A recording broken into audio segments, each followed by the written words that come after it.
Hello everyone, दीक्षा में आपका स्वागत है।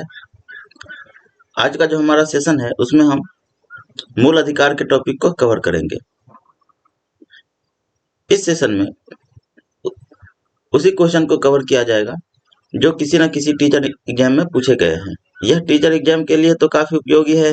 साथ ही 69th बीपीएससी, बिहार एसआई और अन्य अदर वनडे एग्जाम के लिए भी काफी उपयोगी है। तो आप लोग इस सेशन को देखिए। हमारा फर्स्ट क्वेश्चन है, मौलिक अधिकार भारत के संविधान के किस भाग में दिए गए हैं? भाग 3, भाग 4, भाग 5 और भाग 9। तो मौलिक अधिकार जो है वह संविधान के भाग 3 में अवस्थित है। तो हमारा आंसर हो जाएगा ए। भारत के मौलिक अधिकार राज्यकृत के विरुद्ध एक गारंटी है। इन्हें संविधान के भाग 3 में शामिल किया गया है।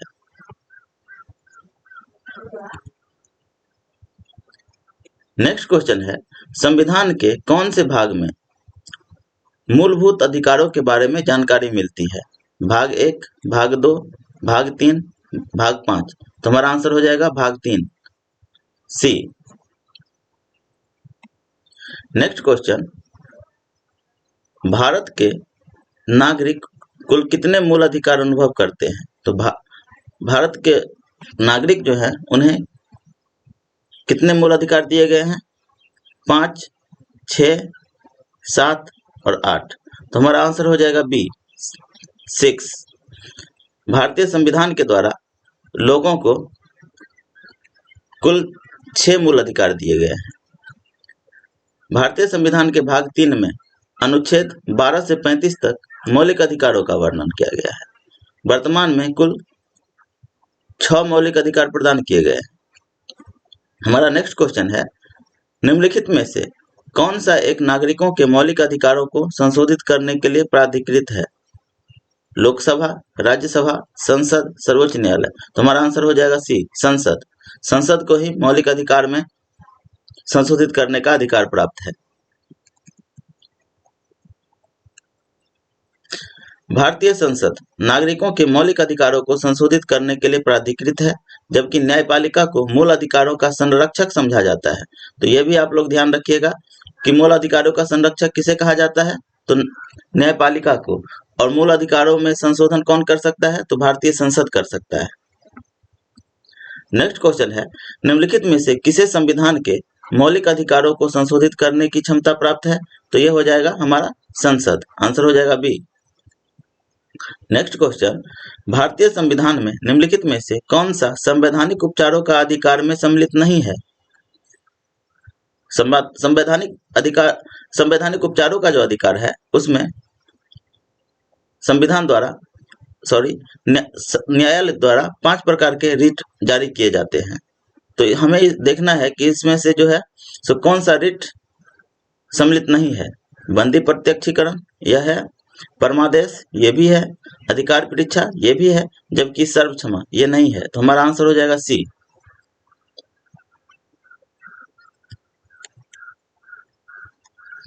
नेक्स्ट क्वेश्चन है, निम्नलिखित में से किस अधिकार का वर्णन डॉक्टर अंबेडकर ने संविधान के हृदय एवं आत्मा के रूप में किया है? तो पिछले सेशन में कर चुके हैं कि डॉक्टर भीमराव अंबेडकर के द्वारा संवैधानिक उपचारों के अधिकार को संविधान की हृदय एवं आत्मा के रूप में वर्णित किया गया है। तो हमारा आंसर हो जाएगा टी। डॉक्टर अंबेडकर ने अनुच्छेद 32 के द्वारा प्रदत्त संवैधानिक उपचारों के अधिकार को संविधान के हृदय एवं आत्मा के रूप में माना है। अनुच्छेद 32 मूल अधिकारों के प्रवर्तन हेतु एक प्रत्याभूत उपचार प्रदान करता है। यह उपचार का अधिकार भी मूल अधिकार है, क्योंकि यह भाग 3 में सम्मिलित है। इस अनुच्छेद द्वारा उच्चतम न्यायालय को मूल अधिकारों का संरक्षक बनाया गया है। नेक्स्ट क्वेश्चन है, निम्नलिखित में से किसे डॉक्टर अंबेडकर ने संविधान के हृदय व आत्मा की संज्ञा दी है? समानता का अधिकार, शोषण के विरुद्ध अधिकार, धार्मिक स्वतंत्रता का अधिकार, संवैधानिक उपचारों का अधिकार। तो हमारा आंसर हो जाएगा डी, संवैधानिक उपचारों का अधिकार।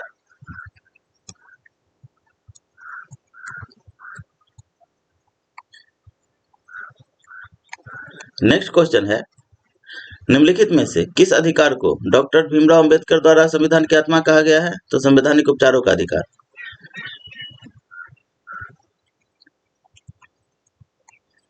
नेक्स्ट क्वेश्चन, निम्न में से कौन सा अधिकार बाल श्रम या बाल मजदूरी को प्रतिबंधित करता है?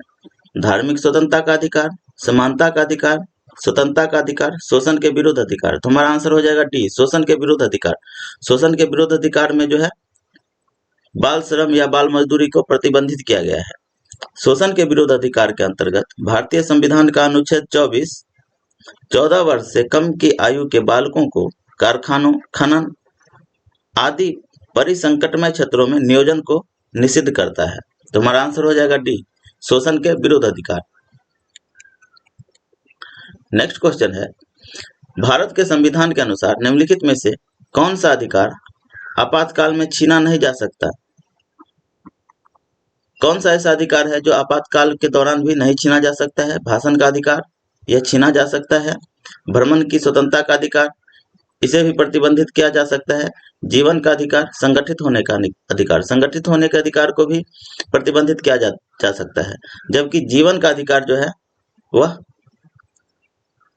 किसी भी परिस्थिति में इस पर प्रतिबंध नहीं लगाया जा सकता या छीना नहीं जा सकता। तो हमारा आंसर हो जाएगा सी। 44वें संविधान संशोधन के बाद अनुच्छेद 20-21 जीवन का अधिकार का आपातकाल के घोषणा के काल में भी निलंबित नहीं किया जा सकता है। तो आप लोग याद रखिएगा कि अनुच्छेद 20 और अनुच्छेद 21 यह कभी निलंबित नहीं होता है, चाहे कोई भी आपातकाल लग जाए। आपातकाल जो है वह किस किस अनुच्छेद के द्वारा लगाया जा सकता है और कितने प्रकार के आपातकाल भारत में लगाए जा सकते हैं, यह कमेंट सेक्शन में आप लोग कमेंट कीजिए।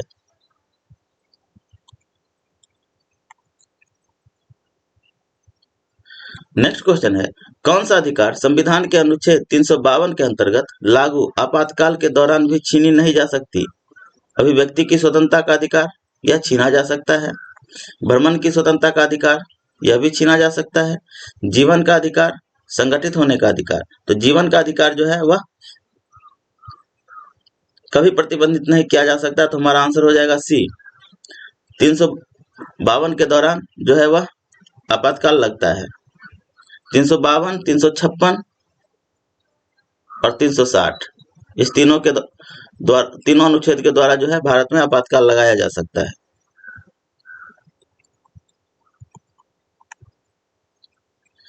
अनुच्छेद 352 के तहत आपातकाल की घोषणा होने पर अनुच्छेद 358 के तहत अनुच्छेद 19 में वर्णित मूल अधिकार स्वतः ही निलंबित हो जाते हैं, परंतु अनुच्छेद 20 एवं 21 को निलंबित नहीं किया जा सकता। क्योंकि अनुच्छेद 21 के अंतर्गत जीवन के अधिकार को सम्मिलित किया जाता है, अतः विकल्प सी उत्तर होगा। जीवन का अधिकार जो है वह किस अनुच्छेद के अंतर्गत आता है? तो आता है आपको अनुच्छेद 21 के अंतर्गत। नेक्स्ट क्वेश्चन है, निम्नलिखित में से भारतीय संविधान में प्रदत्त धार्मिक स्वतंत्रता के अधिकार में शामिल नहीं है? नहीं पूछा जा रहा है। धर्म के अनुसरण और प्रचार का अधिकार, यह बिल्कुल सही है। टैक्स लगाना या राजकीय निधि का किसी धर्म के प्रोत्साहन या अनुरक्षण में उपयोग, यह बिल्कुल गलत है। धर्म के मामलों का प्रबंधन, यह भी गलत है। सॉरी, ये सही है। धर्म के मामलों का प्रबंधन, धर्म के मामलों में धार्मिक निर्देशों को व्यवहित करना, यह भी गलत है। तो हमारा आंसर हो जाएगा 2 और 4 नहीं पूछा जा रहा है, तो 2 और 4 डी में है, तो हमारा आंसर हो जाएगा डी।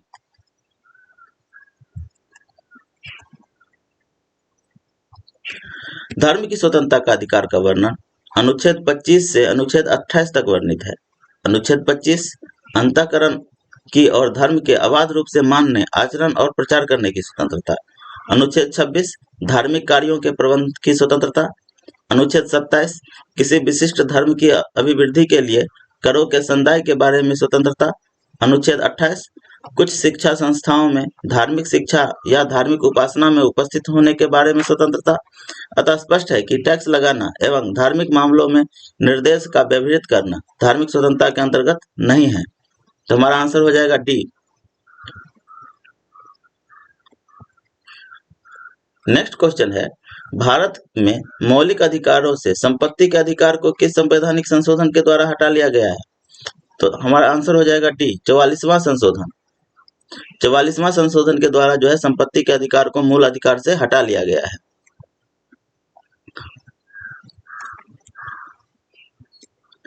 44वें संशोधन अधिनियम 1978 द्वारा संपत्ति के अधिकार को मौलिक अधिकारों की सूची से हटाकर भाग 12 के अध्याय 4 में अनुच्छेद 300 के क में स्थान दिया गया है।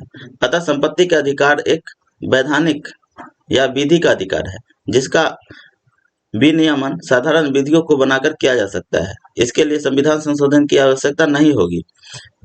तो संपत्ति के अधिकार को अब किस अनुच्छेद में रखा गया है? अनुच्छेद 300 के क में। और संपत्ति के अधिकार को मूल अधिकार से हटा करके कौन सा अधिकार बना दिया गया है? तो अब बना दिया गया है वैधानिक या विधि का अधिकार। इसको भी आप लोग ध्यान रखेंगे। नेक्स्ट क्वेश्चन है, वर्तमान स्थिति में संपत्ति का अधिकार मौलिक अधिकार के अध्याय से निकालने के बाद किस रूप में है? कानूनी अधिकार, नैतिक अधिकार, न्याय संगत अधिकार, अन्याय संगत अधिकार। तो हमारा हो जाएगा ए, कानूनी अधिकार। विधि का अधिकार बना दिया गया है, अर्थात कानूनी अधिकार बना दिया गया है। तो हमारा आंसर होगा ए। नेक्स्ट क्वेश्चन है, निम्नलिखित में से कौन सा एक भारत के नागरिकों को मौलिक अधिकार नहीं है? नहीं पूछा जा रहा है। संवैधानिक उपचारों का अधिकार, यह मौलिक अधिकार है। विधि के समक्ष समता, यह अधिकार भी नागरिकों को प्राप्त है। संपत्ति का अधिकार, शोषण के विरुद्ध अधिकार, शोषण के विरुद्ध अधिकार भी नागरिकों को प्राप्त है, जबकि संपत्ति का अधिकार जो है यह अप्राप्त नहीं है, इसको हटा लिया गया है। तो आंसर हो जाएगा हमारा सी। नेक्स्ट क्वेश्चन है, निम्नलिखित में से कौन सा सूचना के अधिकार के विषय में सही है? यह एक मौलिक अधिकार है। गलत, सूचना का अधिकार मौलिक अधिकार नहीं है। न तो यह संवैधानिक न तो यह मौलिक अधिकार है और न ही विधिक अधिकार, यह भी गलत है। यह मौलिक अधिकार और विधिक अधिकार दोनों है, यह भी गलत है। यह एक विधिक अधिकार है, यह बिल्कुल सही है। सूचना का अधिकार एक विधिक अधिकार है। सूचना का अधिकार मूल अधिकार के रूप में भारतीय संविधान में नागरिकों को नहीं दिया गया है। यह एक विधिक अधिकार है, जिसे सूचना के अधिकार अधिनियम 2005 के तहत नागरिकों को प्रदान किया गया है। तो यह भी आप लोग याद रखिएगा कि सूचना का अधिकार जो है वह कब अधिनियम बना? तो 2005 में। नेक्स्ट क्वेश्चन, भारतीय संविधान के अनुच्छेद 32 में कौन सा अधिकार उल्लिखित है? धार्मिक स्वतंत्रता का अधिकार, अभिव्यक्ति के अधिकार, अल्पसंख्यकों का अधिकार, संवैधानिक उपचारों का अधिकार। तो अनुच्छेद 32 जो है वह संवैधानिक उपचारों के अधिकार से संबंधित है। तो हमारा आंसर हो जाएगा डी।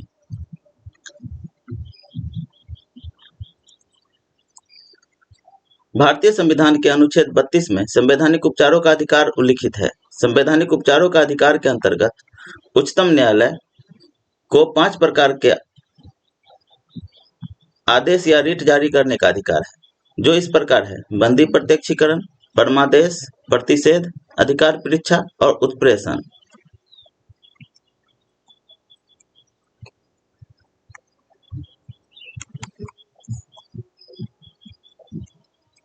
नेक्स्ट क्वेश्चन है, यदि किसी व्यक्ति का जीवन या स्वतंत्रता का प्रश्न हो तो जन सूचना अधिकारी का जवाब कितने समय में मिलना चाहिए? 24 घंटे, 12 घंटे, 36 घंटे, 48 घंटे। तो हमारा आंसर हो जाएगा डी, 48 घंटे। यदि किसी व्यक्ति का जीवन या स्वतंत्रता का प्रश्न हो तो जन सूचना अधिकारी का जवाब 48 घंटे में मिलना चाहिए का प्रावधान किया गया है। नेक्स्ट क्वेश्चन है, निम्नलिखित में से किसकी प्रत्याभूति भारतीय संविधान द्वारा हटा दी गई है? समानता के अधिकार की, 14 वर्ष की आयु तक निःशुल्क शिक्षा के अधिकार की, धार्मिक स्वतंत्रता के अधिकार की, संवैधानिक उपचारों के अधिकार की। तो हमारा आंसर हो जाएगा बी, 14 वर्ष की आयु तक निःशुल्क शिक्षा के अधिकार की। भारतीय संविधान में समानता के अधिकार को अनुच्छेद 14 से 18 तक में वर्णित किया गया है। धार्मिक स्वतंत्रता का अधिकार अनुच्छेद 25 से 28 तक, संवैधानिक उपचारों का अधिकार अनुच्छेद 32, यह तीनों ही अधिकार में वर्णित मूल अधिकार है और इसका प्रतिस्थापन नहीं किया गया है। जबकि संविधान 86वां संशोधन अधिनियम 2002 के द्वारा संविधान के भाग 3 में नया अनुच्छेद 21 का क जोड़ा गया,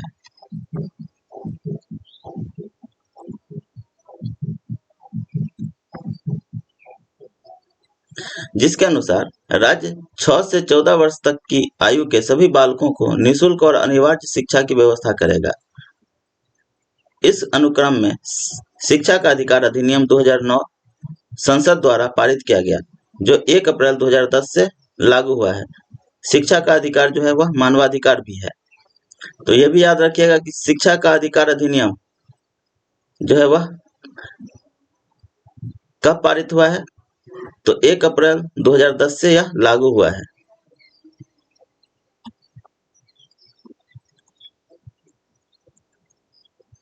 नेक्स्ट टॉपिक है हमारा राज्य के नीति निर्देशक तत्व। इसमें फर्स्ट क्वेश्चन है, भारत के संविधान की प्रस्तावना में भारतीय गणतंत्र के विशेषणों में समाजवाद शब्द का भी प्रयोग किया गया है। संविधान के किस भाग में इस लक्ष्य की पूर्ति होती है?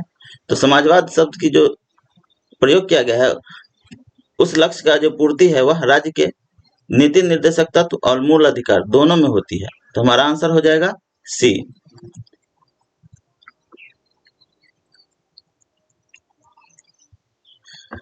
नीति निर्देशक तत्वों में वे उद्देश्य एवं लक्ष्य निहित हैं जिसका पालन करना राज्य का कर्तव्य है। संविधान की उद्देशिका में परिकल्पित लोक हितकारी राज्य एवं समाजवादी समाज की स्थापना का आदर्श तभी प्राप्त किया जा सकता है जबकि सरकार नीति निर्देशक सिद्धांत एवं मूल अधिकार को लागू करने का प्रयास करे। तो हमारा आंसर हो जाएगा नीति निर्देशक तत्व एवं मूल अधिकार दोनों।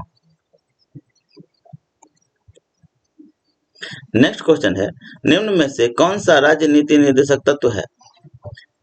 राज्य किसी व्यक्ति की विधि के समक्ष समता नहीं करेगा, यह गलत है, यह मूल अधिकार है।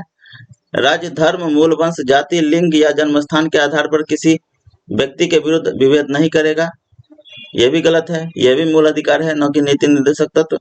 राज्य ने अस्पृश्यता का अंत कर दिया है और इसका किसी भी रूप में आचरण विधि द्वारा दंडनीय होगा, यह भी गलत है, यह भी मूल अधिकार है। अस्पृश्यता का अंत अनुच्छेद 17। डी ऑप्शन है, राज्य पर्यावरण की रक्षा और उसका प्रबंधन करने का प्रयास करेगा, यह डी हमारा ऑप्शन सही होगा। डी जो है वह राज्य के नीति निर्देशक तत्व है। संविधान के भाग 4 में नीति निर्देशक तत्वों का प्रावधान किया गया है जो अनुच्छेद 32 से 51 तक विस्तृत है। संविधान के 42वें संशोधन अधिनियम द्वारा इस भाग में अनुच्छेद 48 का क जोड़कर पर्यावरण का संरक्षण तथा संवर्धन और वन्य तथा वन जीवों के रक्षा को राज्य का नीति निर्देशक तत्व बना दिया गया है। तो हमारा आंसर हो जाएगा डी। नेक्स्ट क्वेश्चन है, मूल अधिकारों एवं नीति निर्देशक तत्वों में विवाद का पहला मामला कौन सा है? चंपाकम दोराई राजन बनाम मद्रास राज्य, कामेश्वर सिंह बनाम बिहार राज्य, सज्जन कुमार बनाम राजस्थान राज्य, बेला बोस बनाम पश्चिम बंगाल। तो हमारा आंसर हो जाएगा ए, चंपाकम दोराई राजन बनाम मद्रास राज्य। यही वह मामला है जो मूल अधिकार और नीति निर्देशक तत्व में विवाद का पहला मामला है। तो हमारा आंसर हो जाएगा ए।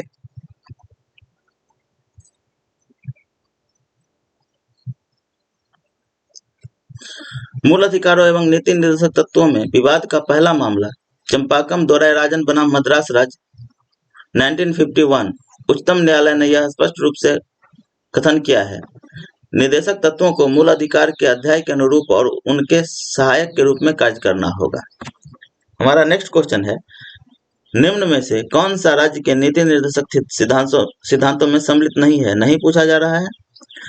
पुरुषों एवं महिलाओं को समान कार्य के लिए समान वेतन, यह नीति निर्देशक तत्व में शामिल है। आजीविका के लिए समुचित संसाधनों का समान अधिकार, यह भी नीति निर्देशक तत्व में शामिल है। अछूत प्रथा की समाप्ति, यह गलत है। अस्पृश्यता का अंत अनुच्छेद 17, यह मूल अधिकार में शामिल है।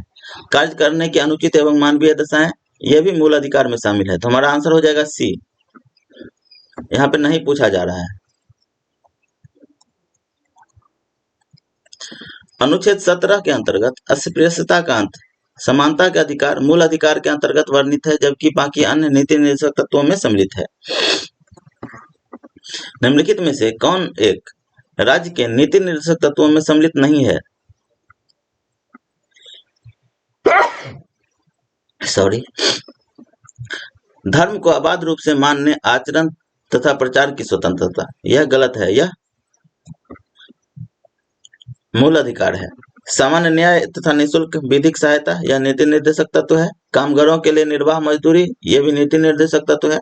वनों एवं वन्य जीवों की रक्षा, यह भी नीति निर्देशक तत्व है। तो हमारा आंसर हो जाएगा ए, धर्म को अबाध रूप से मानने, आचरण एवं प्रचार की स्वतंत्रता।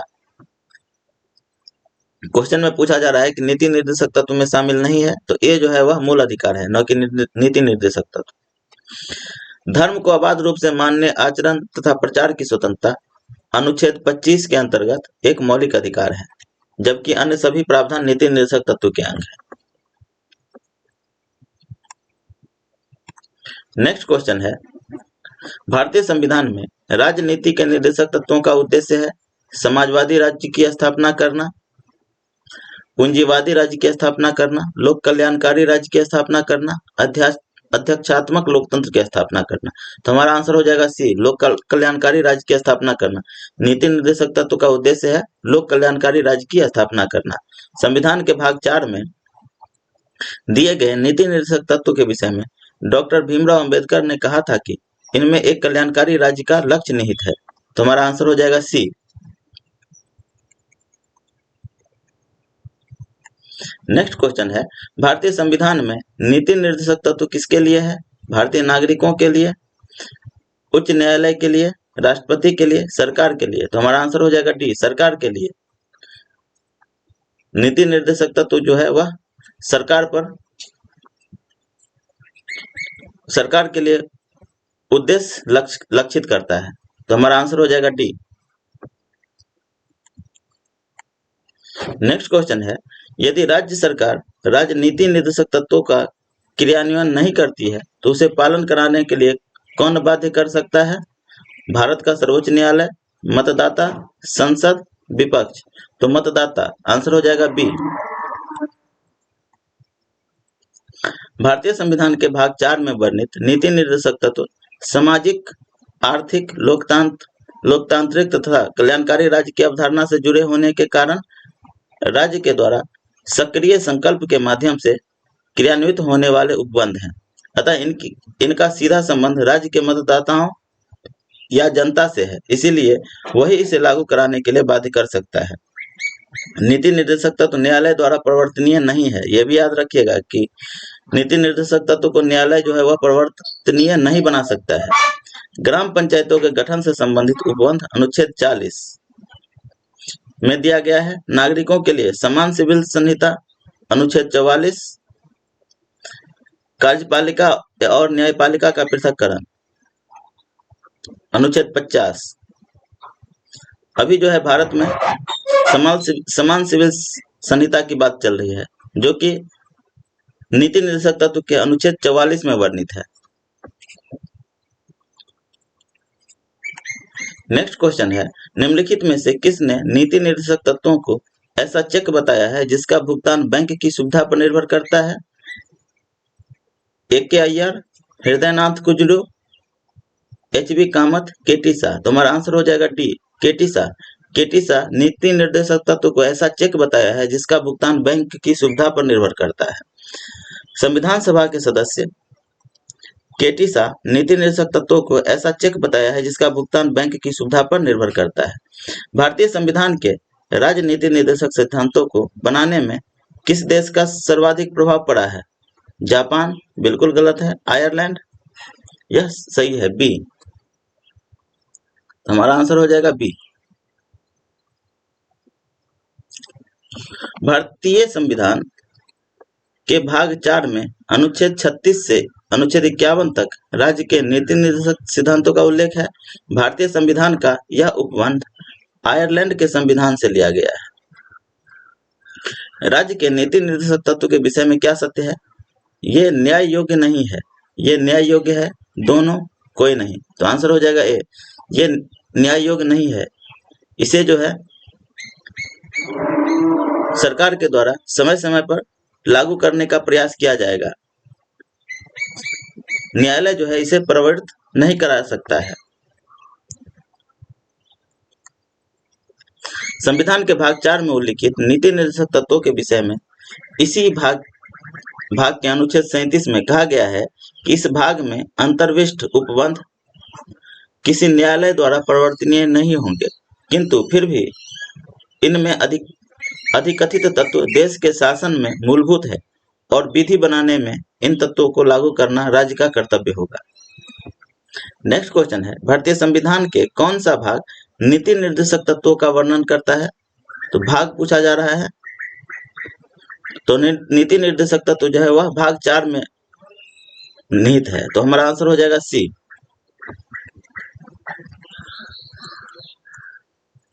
नेक्स्ट क्वेश्चन है जिसमें सूची 1 का सूची 2 से मिलान करना है। एक तरफ विचारक है, दूसरे तरफ है नीति निर्देशक सिद्धांतों की प्रकृति पर विचार। पन्नीकर जो है आर्थिक क्षेत्र में समाजवाद नीति निर्देशक तत्व को कहा है। अंबेडकर बोले हैं आर्थिक लोकतंत्र। BN राव ये बोले हैं नैतिक उपदेश। और आइवर जेनिंग्स ये बोले हैं पुण्य आकांक्षा। तो हमारा आंसर हो जाएगा ए का 3, बी का 4, डी का 2 और सी का 1। तो हमारा आंसर हो जाएगा डी।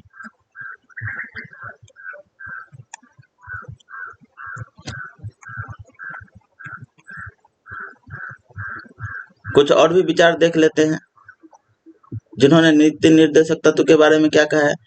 इनका उद्देश्य सामाजिक क्रांति की प्राप्ति है, यह बोले हैं ऑस्टिन। ऐसा चेक जिसे बैंक सुविधा अनुसार भुगतान करेगा, ये बोले हैं केटी शाह। और नैतिक आर्थिक सिद्धांत है जो कानून की शक्ति में से हीन है, ये बोले हैं GN जोशी।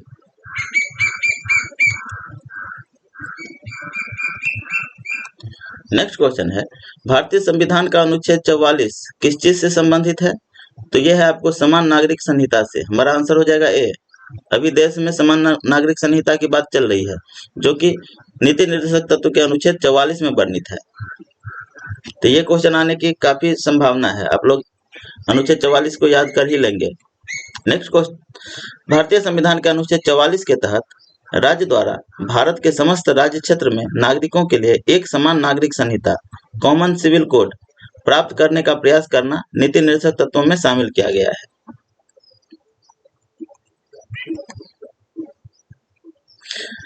अंतर्राष्ट्रीय शांति एवं सुरक्षा का संवर्धन भारत के संविधान के किस भाग में सम्मिलित है? प्रस्तावना में, मौलिक कर्तव्यों में, राज्य के नीति निर्देशक सिद्धांतों में, 9वीं अनुसूची में। तो हमारा आंसर हो जाएगा सी। नीति निर्देशक तत्वों में अंतर्राष्ट्रीय शांति एवं सुरक्षा का संवर्धन जो है वह भारतीय संविधान के नीति निर्देशक तत्व में शामिल है। भारतीय संविधान के अनुच्छेद 51 के अंतर्गत राज्य के नीति निर्देशक तत्वों में अंतर्राष्ट्रीय शांति और सुरक्षा की अभिवृद्धि का उल्लेख है।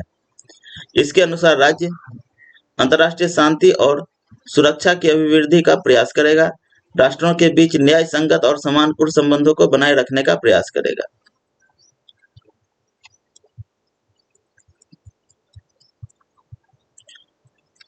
सी है संगठित लोगों के एक दूसरे के व्यवहारों में अंतर्राष्ट्रीय विधि और संधि बाध्यताओं के प्रति आदर बढ़ाने का प्रयास करेगा और अंतर्राष्ट्रीय विवादों के मध्यस्थता द्वारा निपटाने के लिए प्रोत्साहन देने का प्रयास करेगा। नेक्स्ट क्वेश्चन है नीति निर्देशक तत्वों का मुख्य उद्देश्य क्या है? देश में राजनीतिक लोकतंत्र की स्थापना करना, देश में सामाजिक व आर्थिक लोकतंत्र की स्थापना करना, यह बिल्कुल सही है। देश में पुलिस राज की स्थापना करना गलत है। जनता के नैतिक स्तर को उठाना, यह भी गलत है। तो हमारा आंसर हो जाएगा बी। नीति निर्देशक तत्व का मुख्य उद्देश्य है देश में सामाजिक एवं आर्थिक लोकतंत्र की स्थापना करना। राज्य के नीति निर्देशक सिद्धांतों को भारतीय संविधान में शामिल किए जाने का उद्देश्य सामाजिक और आर्थिक प्रजातंत्र को स्थापित करना। यह उद्देश्य एक कल्याणकारी राज्य की स्थापना में सहायक है, जिसका संविधान निर्माता एक कल्याणकारी राज्य की स्थापना के लिए प्रावधान करना चाहते थे। नेक्स्ट क्वेश्चन है, राज्य के नीति निर्देशक तत्व दिशा निर्देश करते हैं प्रेस को, नागरिकों को, राज्यों को, अंतर्राष्ट्रीय संप्रदाय को। तो आंसर हो जाएगा सी। नीति निर्देशक तत्व जो है वह राज्यों को दिशा निर्देश करता है। नीति निर्देशक तत्वों में वे उद्देश्य एवं लक्ष्य निहित है जिसका पालन करना राज्य का कर्तव्य है। संविधान की उद्देशिका में परिकल्पित लोक हितकारी राज्य एवं समाजवादी समाज की स्थापना का आदर्श तभी प्राप्त किया जा सकता है जबकि सरकार नीति निर्देशक सिद्धांत को लागू करने का प्रयत्न करे।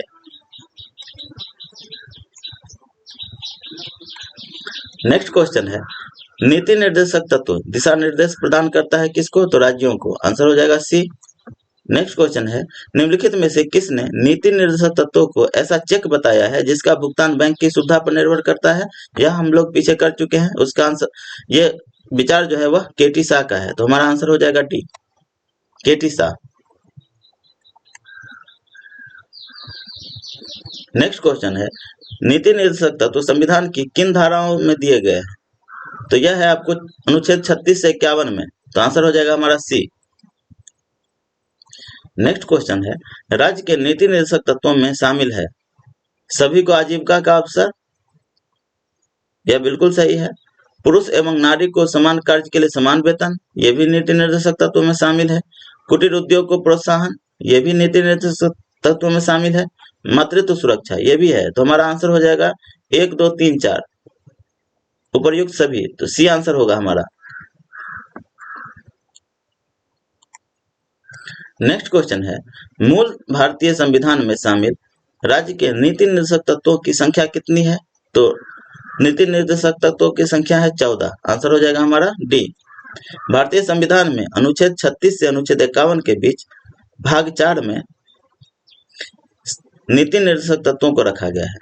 अनुच्छेद 36 राज्य की परिभाषा, अनुच्छेद 37 इस भाग के अंतर्विष्ट तत्वों को लागू होना को सम्मिलित न करते हुए अनुच्छेद 38 से अनुच्छेद 51 तक कुल 14 अनुच्छेदों को नीति निर्देशक तत्वों का वर्णन मूल संविधान में किया गया है, जबकि अनुच्छेद 39 का क, अनुच्छेद 43 का क और अनुच्छेद 48 का क बाद में जोड़ा गया है।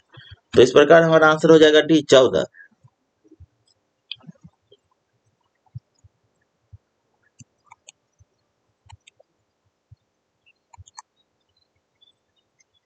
नेक्स्ट क्वेश्चन है, भारतीय संविधान में राज्य के नीति निर्देशक तत्व देश के शासन में मूलभूत महत्व रखते हैं।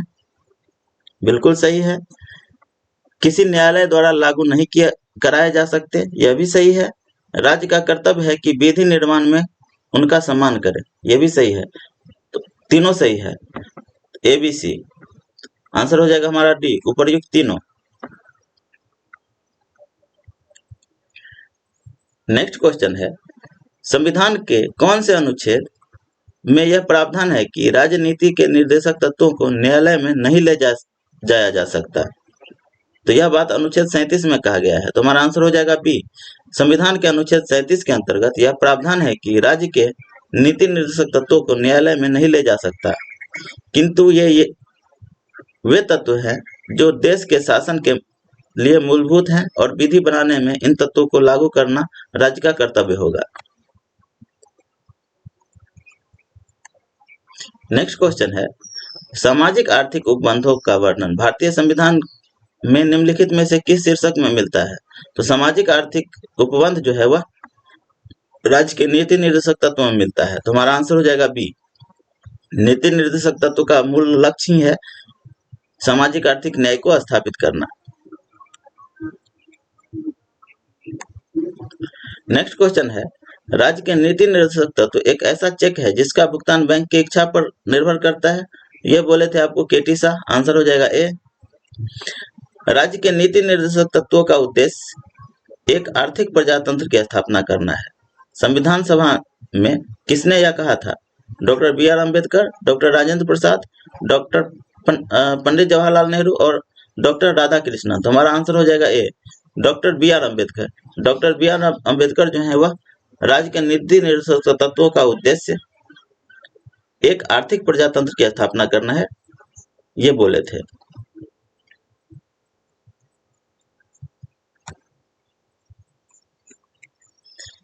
नेक्स्ट क्वेश्चन है, निम्न में से कौन सा राज्य का नीति निर्देशक सिद्धांत संविधान में बाद में जोड़ा गया है? ग्राम पंचायतों का गठन, यह पहले से शामिल है। गोवध निषेध, यह भी पहले से शामिल है। मुफ्त निःशुल्क कानूनी सहायता, यह बाद में जोड़ा गया है, तो हमारा आंसर हो जाएगा सी। समान नागरिक संहिता भी पहले से शामिल है। मुफ्त निःशुल्क कानूनी सहायता जो है वह बाद में जोड़ा गया है। मुफ्त कानूनी सलाह राज्य नीति निर्देशक सिद्धांत संविधान में बाद में जोड़ा गया। 42वें संविधान संशोधन अधिनियम 1976 द्वारा भारतीय संविधान के भाग 4 में नीति निर्देशक तत्व के अनुच्छेद 39 के क में गरीबों के लिए मुफ्त कानूनी सलाह का प्रावधान किया गया है। नेक्स्ट क्वेश्चन है, राज्य के नीति निर्देशक तत्वों के संबंध में निम्नलिखित में से कौन सा कथन सही है? इन्हें आयरलैंड के संविधान से लिया गया है, बिल्कुल सही है। इन्हें संविधान के भाग 5 में शामिल किया गया है।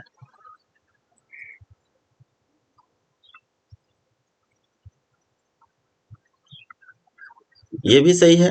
इनका उद्देश्य प्रजातंत्र को सामाजिक और आर्थिक आधार प्रदान करना है, ये भी सही है। राज्यों को इन्हें अनिवार्यता लागू करना होगा, यह गलत है। अनिवार्यता लागू करना नहीं कहा गया है, जबकि इसमें कहा गया है कि राज्य जो है इसको लागू करने का प्रयास करेगा। और 5वां नंबर है, सब तत्व गांधीवादी विचारधाराओं से प्रेरित है, यह भी सही है। इसमें गांधीवादी विचारधारा को भी शामिल किया गया है, तो हमारा आंसर हो जाएगा 1, 2, 3 और 5। 1, 2, 3 और 5, ये आंसर हमारा सही होगा।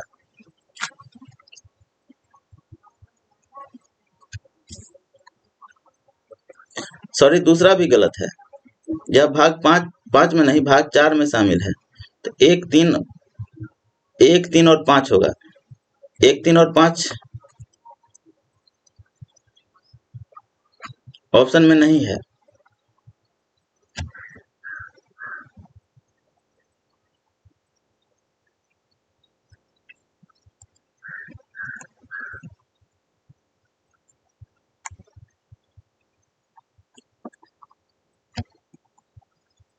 हमारा नेक्स्ट टॉपिक होगा मूल कर्तव्य। हमारा आज का सेशन यहीं पे समाप्त होता है। अगर आप लोगों को वीडियो अच्छा लगे तो लाइक कीजिए, अधिक से अधिक लोगों तक शेयर कीजिए और हमारे चैनल दीक्षा एस को सब्सक्राइब कीजिए।